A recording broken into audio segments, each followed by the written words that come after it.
Over the next few months, we'll bring you different interviews with different people and personalities connected to the A Museum for Newham Group to talk not only about the group, but also about the fascinating, very rich Heritage Festival, which will come back in October. To inaugurate the series, we are today with Kevin Jenkins OBE. Kevin is not only the founder of the A Museum for Newham Group, but he's also leading and championing this Heritage Festival. First of all, Kevin, why does Newham deserve and need its own museum? Well, Newham has a long and rich heritage, going back a very, very long way.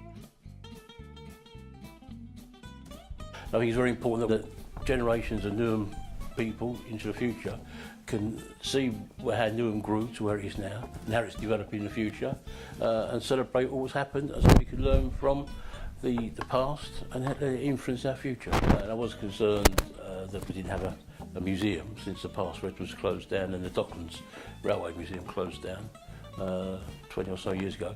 And I sort of did a sort of little article in the paper about there was people interested in coming together and celebrating their heritage. And we had a meeting and about 40 people came to that initial meeting and expressed an interest that they would quite like to have a museum of some description in the borough. Very much, I think, very much a people's museum, and a museum that's not set in cases and buildings, but sort of out there with the people. And since then, we've had, over the last 18 months, we meet regularly. We've grown, so we have about 60 to 70 organisations and groups who are interested and keen to get a museum back into the borough, so we can actually celebrate all the past and influence the future, and that the future generations in Newham can see where the heritage is and where it comes from. Can you name some of these organisations linked to the group?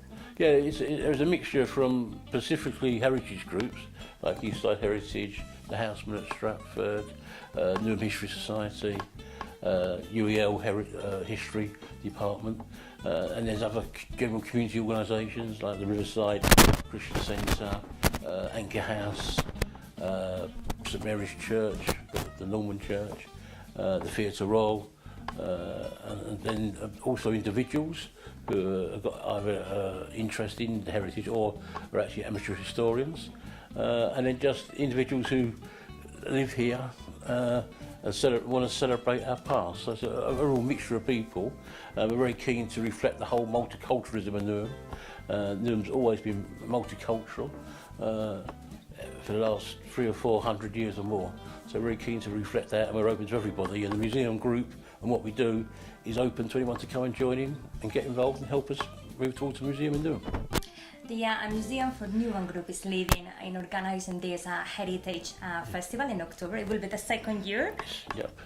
Can you tell us a bit more about the plans for this year's Heritage Festival?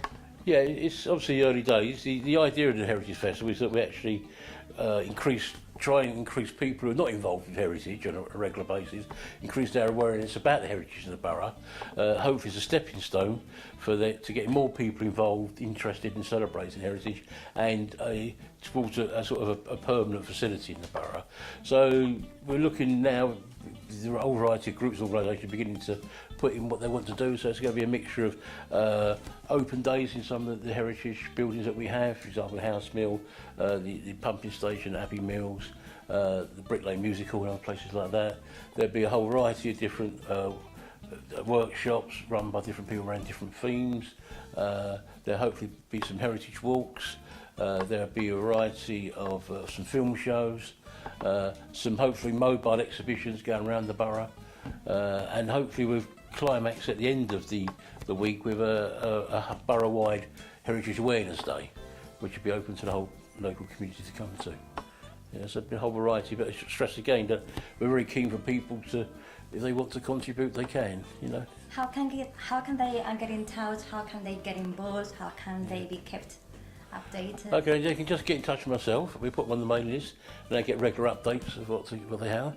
They can suggest their ideas. We can send, there's a very basic registration form to fill in, and the more the merrier, you know. And we're very keen to have new ideas, and we're very keen to ensure that we're involved in all the different communities we know in the process. So we're very children, both also quite keen to have all ages involved, from initiatives particularly trying to focus a bit more on children, So we've extended the actual festival time to 10 days to try and incorporate 3 or 4 days when the schools are open, so we can do some stuff particularly focused on young people as well. Should we remind people which are the dates of the festival? It's the 18th to 28th of October. Let's travel forward to the future. Let's imagine everything goes according to plan, and we manage to inaugurate the Museum of Newham, and I'm a visitor going to the museum. What can I expect? What will I see inside that museum? Well, that's a good question. I think we're still discussing that and debating that, what it should be. But I think, generally saying, we want for people to come and it can be hands-on. They can be involved and touching and feeling the heritage. So hopefully there'll be stuff to see, there'll be stuff to do. There'll be a mixture of themed exhibitions on a rolling basis. People will be able to look at films and that type of, as we go along. So it'll be a whole variety of stuff, yeah. And as we get closer to the time, we'll get more detailed and shaped as we progress on. Yeah.